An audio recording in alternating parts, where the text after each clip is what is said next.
Stage پر بیٹھے ہوئے ہیں، ذمہ دار اسٹیج ہے، ذمہ داری سے بولا جاتا ہے۔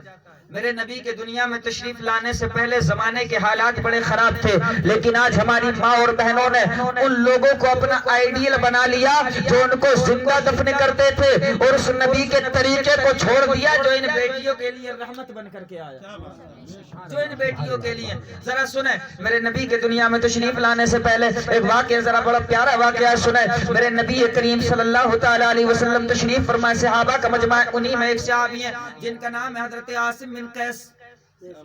سارے لوگ اپنی اپنی روداد سنا رہے ہیں، اپنی اپنی کہانیاں سنا رہے ہیں۔ آقا آپ نہ آئے تھے، زمانے کے حالات بڑے خراب تھے، آقا آپ نہ آئے تھے، بیٹیوں کو زندہ درگور کر دیا جاتا تھا، آقا آپ نہ آئے تھے، ہم ظلم و کفر میں ڈوبے ہوئے تھے، آقا آپ نہ آئے تھے، کوئی چاند کی پوجا کر رہا تھا، کوئی سورج کی پوجا کر رہا تھا، کوئی دریاؤں کی عبادت کر رہا تھا، آقا آپ آئے، روشنی آ گئی، آقا آپ آئے، زمانے میں نور آ گیا، آقا آپ آئے، زندگی جینے کا سلیقہ مل گیا۔ سب اپنی اپنی باتیں بتا رہے ہیں۔ ایک صحابی ہے حضرت عاصم بن قیس، یہ کہتے آقا میں بھی کچھ بتانا چاہتا ہوں۔ میرے نبی نے ارشاد فرمایا عاصم بولو۔ حضرت عاصم کہتے آقا جب آپ دنیا میں تشریف نہ لائے تھے آقا، اللہ نے مجھے 4 بیٹیوں سے نوازا، ایک روایت میں آتا ہے 7 بیٹیوں سے نوازا۔ حضرت عاصم کہتے ہیں آقا 4 بیٹیاں اللہ نے مجھے دی، میں آپ کو جہاں تک لے جانا چاہتا ہوں انشاءاللہ آپ کا ایمان تازہ ہو جائے گا۔ تھوڑا سمجھتے چلیں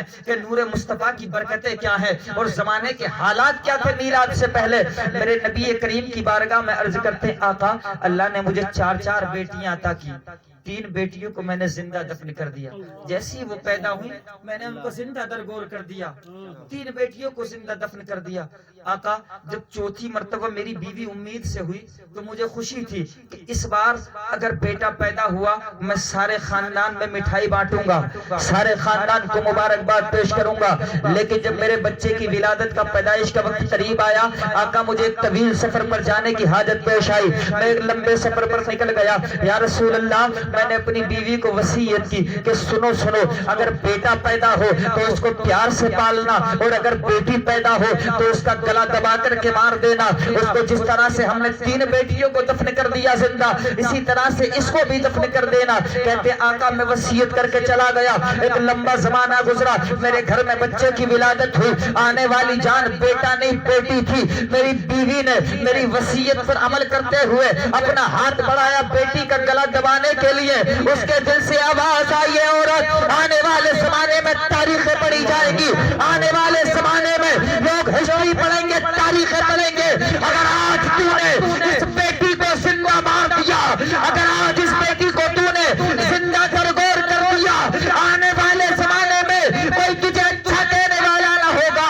نہ جانے لوگ تجھے کس کس نام سے یاد کریں گے، کوئی تجھے قاتل کہے گا، کوئی تجھے ڈائن کہے گا۔ کہتے ہیں میری بیوی کے دل میں جب یہ خیال آیا اس نے اپنا ہاتھ پیچھے کو کر لیا، اس نے فیصلہ کیا کہ اب میں اس بیٹی کی پرورش کروں گی، اب میں اس کو پالوں گی۔ اس نے اپنے پڑوس میں جو اس کی عورت رہتی تھی اس سے مشورہ کیا کہ سنو یہ میری بیٹی ہے، میرے شوہر نے کہا ہے اگر بیٹی ہو تو زندہ دفن کر دینا، یہ میری بیٹی ہے، سارے دن میرے آنگن میں کھیلے گی، رات کو تیرے گھر میں رہے گی، رات کے سناٹے میں جب سارے لوگ سو جایا کریں گے میں کسی وقت میں آؤں گی، اپنی بچی کو دودھ پلا کر کے چلی جاؤں گی۔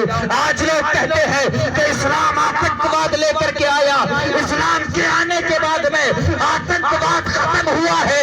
آتنکواد دیکھو کفر کا اسلام کے آنے سے پہلے بیٹیوں کو زندہ دفن کیا جا رہا ہے۔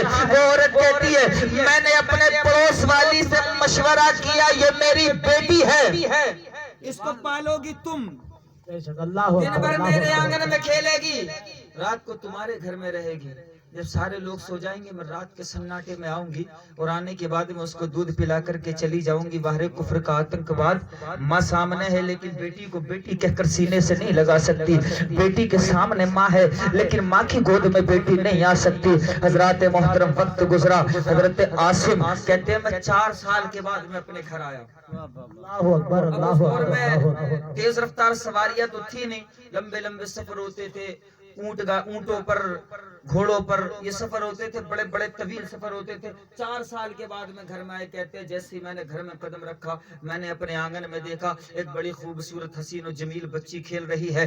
جیسے میں نے دیکھا میری آنکھوں میں خون اتر آیا، میرے گھر میں یہ نحوست کیسی، میرے گھر میں یہ شیطنت کیسی۔ میں نے تلوار نکالی اور نکالنے کے بعد میں جب بیٹی کو قتل کرنے کے لیے آگے بڑھا، میری بیوی میرے سامنے آ گئی، کہنے لگی خبردار عاصم، خبردار عاصم، بچی کو قتل نہ کرنا، یہ تمہاری بیٹی نہیں پڑوسی کی بیٹی ہے، تمہاری ہونے والی اولاد بیٹی تھی، میں نے اس کو جبھی قتل کر دیا تھا، یہ تیری بیٹی نہیں پڑوسی کی بیٹی ہے، عاصم بچی کو قتل نہ کرنا۔ میں اپنا غم دور کرنے کے لیے اس کو لے کر کے آئی ہوں۔ عاصم کہتے میں نے تلوار میان میں کر لی، اب وہ بچی میری گود میں کھیلتی، کئی دن گزر گئے، وہ بچی میری گود میں کھیلتی۔ بیٹیاں باپ سے بڑا پیار کرتی ہیں، یہ فطری تقاضا، بیٹیاں باپ سے بڑا پیار کرتی ہیں۔ درد کیا ہے جینے کا مچھلیاں سمجھتی ہیں، باپ کی غریبی کو بیٹیاں سمجھتی ہیں۔ بیٹا اگر اپنے پیروں پہ کھڑا ہو جائے تو چھوڑ کر چلا جائے، لیکن یہ بیٹیاں ہوتی ہیں یہ اپنے باپ سے بڑا پیار کرتی ہیں، محبت کرتی ہیں۔ درد کیا ہے جینے کا مچھلیاں سمجھتی ہیں، باپ کی غریبی کو بیٹیاں سمجھتی ہیں۔ یوں تو آج جلسے میں کتنے لوگ آئے ہیں، کون پھول توڑے گا یہ ڈالیاں سمجھتی ہیں۔ اللہ اکبر،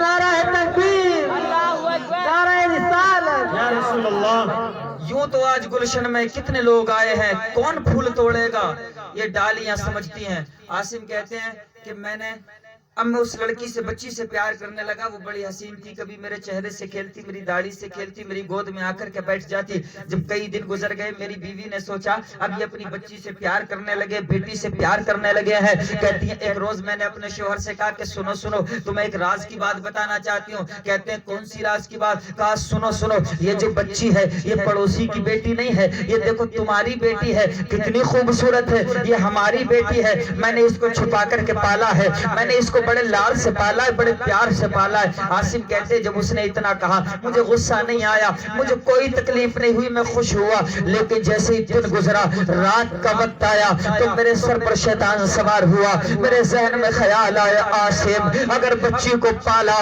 بچی کی پرورش کی، بچی کو جوان کر دیا، اگر خاندان والوں کو پتا چلے گا، کنبے والوں کو پتا چلے گا تو لوگ کہیں گے کہ عاصم کے گھر میں نحوست پل رہی ہے، عاصم کے گھر میں شیطنت پل رہی ہے، عاصم کے گھر میں نحوست ہے، لوگ تانے دیں گے۔ کہتے ہیں میرے دل میں خیال آیا، جیسے اس خیال کا آنا تھا میں اٹھا، میں نے اٹھنے کے بعد میں کیا دیکھا، میری بچی 4 سال کی بیٹی اپنی ماں کے سینے سے لپٹ کر کے سو رہی ہے۔ میں نے چپکے سے بچی کو ماں کے سینے سے جدا کیا اور جدا کرنے کے بعد میں رات کا سناٹا، سارے لوگ سو رہے ہیں، میں بچی کو لے کر کے چلا، گھر سے باہر نکلا، میں تیز دوڑنے لگا، کہیں ایسا نہ ہو میری بیوی کی آنکھ کھل جائے اور میری بیوی آ کر کے چھڑا لے۔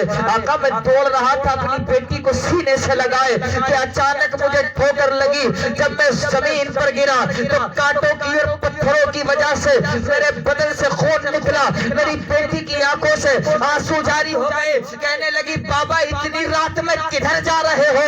میں نے کہا بیٹی دعوت میں جانا ہے، دعوت میں جا رہے ہیں۔ بیٹی نے جب باپ کے جسم سے خون کے قطرے نکلتے دیکھے مچل کے رہ گئی، تڑپ کے رہ گئی، کہنے لگی بابا ہمیں ایسی دعوت نہیں چاہیے تو خون بہا کر کے ملے، ہمیں ایسی دعوت نہیں چاہیے تو باپ میرے جسم سے خون کے قطرے بہا کر کے ملے۔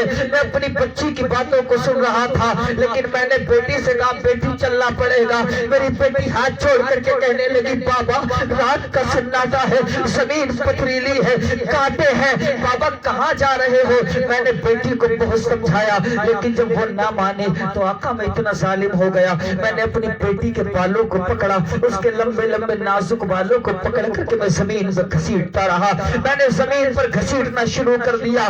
آقا میں اس کو گھسیٹتا ہوا ایک میدان میں لے گیا اور لے جانے کے بعد میں نے گڑھا کھودنا شروع کر دیا۔ آقا جب میں گڑھا کھودتا تو میری بیٹی اپنے ہاتھوں سے میرے دامن کو صاف کرتی، بابا تیرے دامن پہ مٹی آ رہی ہے، بابا تیرے دامن پہ دھول آ رہی ہے، تیرے کپڑے گندے ہو رہے ہیں۔ لیکن اس بیٹی کو کیا پتا تھا کہ یہ جو گڑھا کھودا جا رہا ہے، یہ جو قبر تیار کی جا رہی ہے، یہ میری ہی قبر تیار کی جا رہی ہے۔ عاصم کہتے ہیں کہ میری بیٹی میرے دامن کو صاف کرتی، میں گڈھا کھودتا رہا. کھودنے کے بعد میں نے بیٹی کو اس میں اتار دیا. آقا جب میں مٹی ڈالنے لگا, میں ادھر مٹی ڈالتی, بیٹی ادھر ہو جاتی. آقا پہلے جو بچے تھے چھوٹے چھوٹے تھے دفن کر دیے, لیکن یہ 4 سال کی تھی, میں اس کو کیسے دفن کرتا؟ میں ادھر سے مٹی ڈالتا, یہ ادھر ہو جاتی, میں ادھر سے مٹی ڈالتا, یہ ادھر ہو جاتی.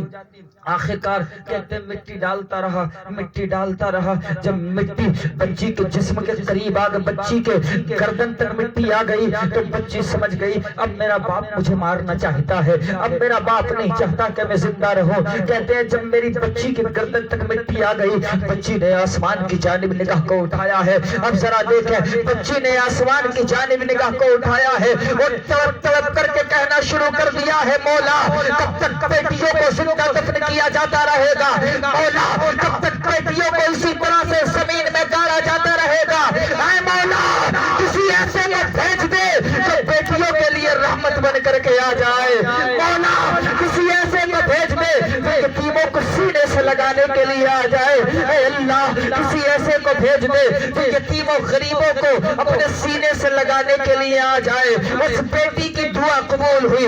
اللہ نے ربیع الاول شریف کی 12 تاریخ کو 20 اپریل 571 عیسوی سوموار کے دن آدم کی پیشانی کا نور, نوح ابراہیم کے دل کا سرور, اسماعیل کی راحت جان, ہاشم و عبداللہ کے گھرانے کی شان, بیوی آمنہ کے شکم مبارک سے اس جہان ساتھی میں تشریف لے آئے. میرے نبی نعرہ رسالت, نعرہ رسالت, آمد مصطفیٰ زندہ باد. اب ذرا دیکھیں نبی کی شان کیا ہے, آمد کیسی ہے میرے سرکار کی. دنیا میں بچے بہت ہوئے, خاندان والے مبارکباد دیتے ہیں, پڑوسی مبارکباد دیتے ہیں, رشتہ دار مبارکباد دیتے ہیں, لیکن میرے نبی کی آمد دیکھیں سبحان اللہ. حضرت آمنہ بیان فرماتی ہیں, ذرا بولیں یار سبحان اللہ, مسکرا کر کے بولیں سبحان اللہ. میرے نبی کے صحابی حضرت عثمان غنی رضی اللہ تعالی عنہ ایک مقام پر کھڑے ہو کر کے اچانک مسکرانے لگے. اچانک مسکرانے لگے. ساتھیوں نے پوچھا عثمان غنی مسکرانے کی وجہ کیا ہے, کوئی چیز نظر تو نہیں آتی مسکرانے کی؟ حضرت عثمان غنی نے کہا لوگوں میں کسی کو دیکھ کر نہیں مسکرا رہا تھا. پھر کہا اسی مقام پر کھڑے ہو کر ایک مرتبہ میرے نبی مسکرائے تھے, میں تو اپنے نبی کی سنت ادا کر رہا ہوں سبحان اللہ. تو مسکراتے رہیے, سبحان اللہ بولتے رہیے. نیند تو نہیں آ رہی ہے؟ ماشاء اللہ. میرے نبی کی ولادت کی گھڑیاں دیکھیں. حضرت آمنہ بیان فرماتی ہیں, حضرت آمنہ کہتی ہے جب میرے بیٹے کی آمد کا وقت, صبح صادق کا وقت, صبح کا ٹائم, نور و نکھت میں ڈوبی ہوئی وہ ساتھ وہ گھڑیاں کہ جن کا کائنات کو انتظار تھا.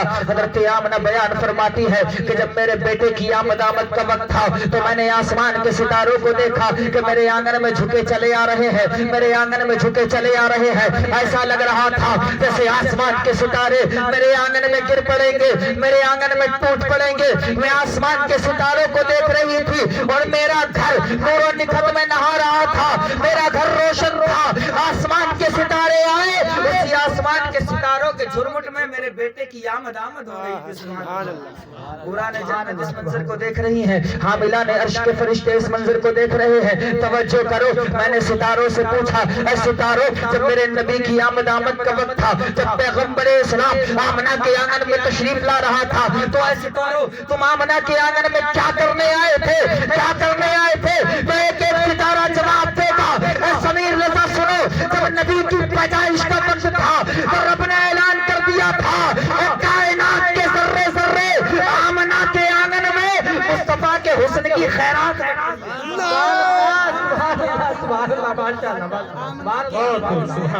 نبی کے حسن کی خیرات بن رہی ہے. آمنہ کے آنگن میں مصطفیٰ کے حسن کی خیرات بن رہی ہے. اے آسمان کے ستاروں آمنہ کے آنگن میں چلے جاؤ, نبی کے حسن کی خیرات لے آؤ. ہم تو آمنہ کے آنگن میں گئے تھے کہ نبی کے حسن کی خیرات مل جائے. سبحان اللہ, سبحان اللہ. نبی کے حسن کی خیرات مل جائے. کائنات کا ذرہ ذرہ نبی کے حسن کی خیرات لے رہا تھا, تو ہم کیسے پیچھے رہ جاتے؟ ہم بھی نبی کے حسن کی خیرات لینے آئے. تو میرا بریلی کا رضا بولا صبح طیبہ میں ہوئی, بچتا ہے بارہ نور کا, صدقہ لینے نور کا.